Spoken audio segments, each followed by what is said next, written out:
Rebonjour à vous. Ça fait longtemps qu'on ne s'est pas parlé, dis donc. Vous allez bien? Moi, franchement, ça va.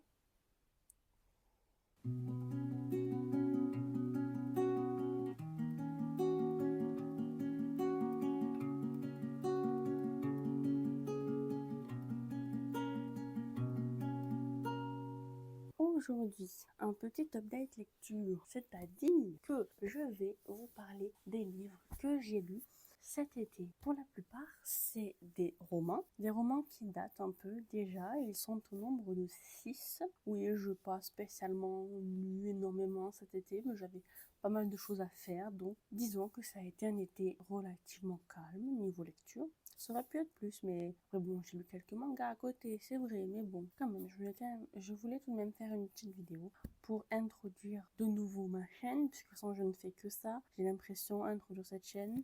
Je commence, et puis après, je m'arrête, et puis après, je recommence, après, je me arrête encore. C'est rageant de pas arriver à tenir quelque chose. Enfin bon, on va commencer tout de suite avec le premier livre que je vais vous présenter, c'est-à-dire La Chronique des Bridgerton, tome 4, Colline, aux éditions Flammarion Québec. Pourquoi Flammarion Québec? Parce que je trouve que ce sont les plus belles couvertures pour cette saga-là. Je n'aime pas trop déjà les couvertures françaises, mais surtout le fait que dans les livres français, il y a 2 tomes réunis. Et moi, j'étais surtout intéressée par l'histoire de Colline et de Pénélope, puisque finalement, ce sont les personnages centraux, finalement, de la Chronique des Bridgerton, puisque si vous avez regardé la série, vous savez très bien qui est Lady Whistledown. Donc, j'ai beaucoup aimé découvrir ce livre, bien que la lecture m'a apporté des éléments en plus par rapport à la série. Il y a notamment des personnages qui n'existent pas dans la série et qui pourtant sont importants ici, comme la petite sœur de Pénélope. Mais je pense que les scénaristes de la série ont dû revoir un peu l'histoire pour qu'elle fonctionne un peu plus dans notre société actuelle. Mais bon, ça a quand même été une très bonne lecture et je remercie encore ma cousine de m'avoir offert ce livre du Canada. Ensuite, j'ai commencé une nouvelle série qui date un peu. Elle était dans ma palle depuis très longtemps. J'ai eu une envie soudaine de la lire et donc je vais vous parler rapidement de La Guilde des Ombres, tome 1 par 1, publié aux éditions de Plume Blanche. Je me savais très bien que ça allait être une très bonne lecture, puisque en général je ne suis pas déçue par les livres Plume Blanche. J'ai trouvé l'histoire assez originale, même si de base je ne suis pas très intéressée par les histoires de vengeance, d'assassinat et tout ça, mais bon là franchement La Guilde des Ombres, le don de mort, on savait très bien qu'il y allait avoir de la mort, des assassinats, des choses comme ça, des choses un peu affreuses. Qu'il n'y a pas d'avertissement au lecteur, mais en attendant c'est quand même gros trigger quand même là-dedans, parce que il y a beaucoup de descriptions assez gore, assez dures à lire, et bon, ça n'a pas dérangé. Moi, j'ai quand même beaucoup aimé. Notamment notre héroïne qu'on suit de sa plus petite enfance jusqu'à son adolescence. Elle est assez badass, j'avoue. J'aime beaucoup son dynamisme, son caractère assez revêche, et aussi sa façon de se comporter dans ce nouvel univers, puisque elle est orpheline et elle se fait repérer, disons, par des assassins de la Guilde des Ombres qui vont sentir qu'en elle il y a un pouvoir et la rapatrier du coup dans l'institut de la Guilde des Ombres pour la former depuis son plus jeune âge. Je crois qu'il la repère quand elle a 6 ans. Et nous, on la suit dans ce premier tome, donc de ses 6 ans jusqu'à ses 15 ans, je crois. Moment assez important pour elle, puisqu'il va lui arriver quelque chose assez important dans son histoire à ses 15 ans. Et de mon souvenir, je crois que la fin est assez ambiguë, disons. J'avais très envie de lire la suite, mais bien que je l'ai dans ma pile à lire, j'avais envie de espacer un petit peu la lecture, même si c'était assez frustrant comme fin, j'avoue, hein, mais j'ai voulu espacer un petit peu. Pourtant, comme je dis, j'ai la suite et je pourrais la lire instantanément si j'avais envie, mais j'avais d'autres livres qui me faisaient énormément envie, donc je suis passée à autre chose, et je pense que c'est pour le mieux, même s'il ne faudrait pas que je laisse trop de temps, parce que je risque d'oublier. Même là, au moment où je vous en parle, j'ai un peu oublié, donc c'est dommage quand même. J'aurais peut-être dû la reprendre avant, mais bon, au pire je relirai un petit peu la fin de celui-là et je reprendrai rapidement la suite. En tout cas, j'ai beaucoup aimé ce premier tome. La plume de Anatrice est franchement fluide, très légère. On comprend très bien ce qui se passe, on voit bien les descriptions, on comprend, on s'imagine très bien les scènes, les personnages. Tous les personnages d'ailleurs sont très bien formés, construits, notamment l'héroïne et son mentor, disons, son mentor ou ses mentors, puisqu'elle en a plusieurs même. Et donc ce qui est important de se souvenir avec cette saga-là, c'est qu'elle est séparée en plusieurs tomes. Même ce tome 1 n'est pas vraiment le tome tome 1, c'est le tome 1 partie 1, comme je l'ai dit. Et donc il est bon d'avoir les deux parties du tome 1 quand on veut lire cette saga, puisque, comme je l'ai dit, la fin est assez frustrante. Donc il vaut mieux avoir les deux. Ensuite, je vais vous parler d'une suite de sagas. Il s'agit de Quelque part de l'autre côté de la mer, de Teddy Clown, le tome 2. Il est magnifique, vous pouvez regarder le jaspage déjà. Ensuite, la couverture du livre, voilà, sublime. J'aime beaucoup ce qu'a fait De Saxus sur ce livre-là. La jaquette est pas mal. Ici, il y a ça, comme des petits nuages un peu. Bon, ouais, on va dire que c'est des petits nuages. J'ai beaucoup aimé retrouver les personnages de Linus, des enfants et aussi de Arthur.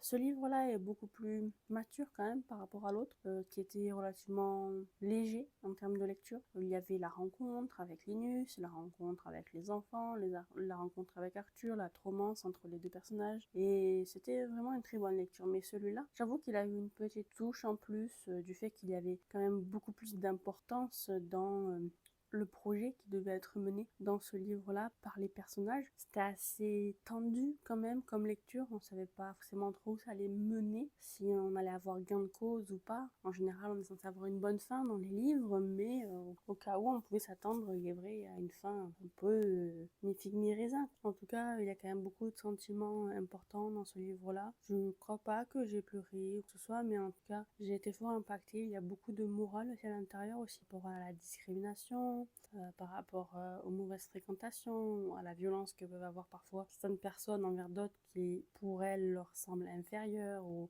différents. Donc c'est un livre, je pense, qu'il est important de lire, mais bon, bien sûr, il faut aimer la plume de Teddy Clown, les thématiques abordées à l'intérieur et aussi simplement les livres où il y a de l'action, mais quand même pas à outrance, parce qu'il reste assez fin et c'est une duologie normalement, donc il n'y a forcément trop de descriptions ni un univers trop fourni. Mais en attendant, j'ai vraiment passé un très bon moment de lecture. Et si vous avez beaucoup aimé le tome 1, La maison au milieu de la mer cérulienne, n'hésitez pas à lire ce tome 2 car il est vraiment beau. Ici nous avons The Dark One, le tome 2. Ici nous avons The Irish Darling, le tome 3. J'ai beaucoup aimé les deux livres. Je pense qu'ils suivent très très bien la trame du tome 1. Ils répondent quand même beaucoup à des questionnements.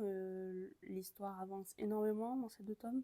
On aime de plus en plus les personnages, certains on les déteste de plus en plus aussi, et d'autres on apprend aussi à les connaître un peu mieux. C'est vrai que certains personnages, notamment Chéri, sont quand même un peu plus mis en avant dans ces livres-là. Par contre, il faut noter qu'ils sont beaucoup plus hot que le tome 1. Il y a beaucoup plus de scènes de smut à l'intérieur. C'est très très bien décrit, donc il ne faut pas être dérangé par ces scènes-là pour lire ces livres-là, sinon on passe quasiment à côté de la moitié du livre, si ce n'est pas plus. Donc certes, elles sont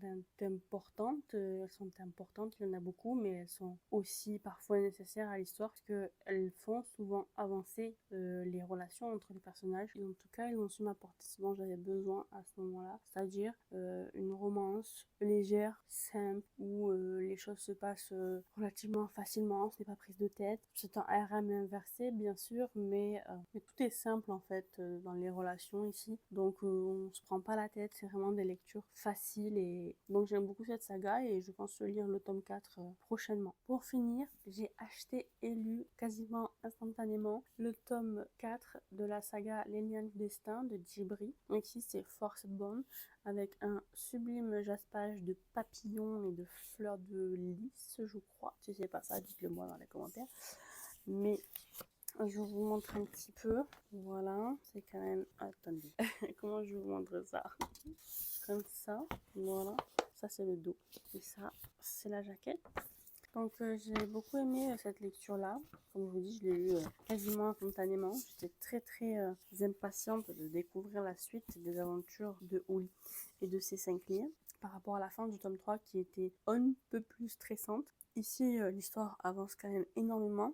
Mais la fin de ce tome-là est encore pire que celle du tome 3 parce qu'elle est vraiment horrible, quoi. J'étais là comme ça, j'ai fini le tome, je me suis dit mais non en fait, c'est pas possible, je peux pas finir comme ça. J'étais vraiment dévastée, j'en pouvais plus. Mon personnage préféré, c'est pas possible, voilà, je vais pas spoiler, mais en gros, il est arrivé quelque chose dans mon personnage préféré et j'étais vraiment en tous mes états, quoi, j'en pouvais plus, c'était horrible. Mais voilà, je vais pas en dire plus que ça. Je vais lire le tome 5 très très prochainement. Je l'ai reçu il y a pas longtemps, donc il attend que ça, que je commence à le lire. Et moi aussi d'ailleurs, parce que je sais pas comment je fais pour résister en fait, parce que vraiment j'en pouvais plus. À la fin de la lecture, j'étais au sol, c'était horrible. Pour ceux qui connaissent pas cet univers, c'est l'histoire de Holly, une jeune adulte, elle étant un lien du centre, c'est-à-dire que c'est un personnage très important pour un ensemble de personnes. Elle est seule femme dans son cercle, donc il y a 5 hommes en plus qu'elle, et c'est elle le lien du centre, c'est-à-dire que c'est elle qui fait graviter tout son cercle. Et d'elle aussi dépend la masse de pouvoir que peut avoir son cercle, c'est-à-dire que si elle se lie, donc en gros si elle a une relation S avec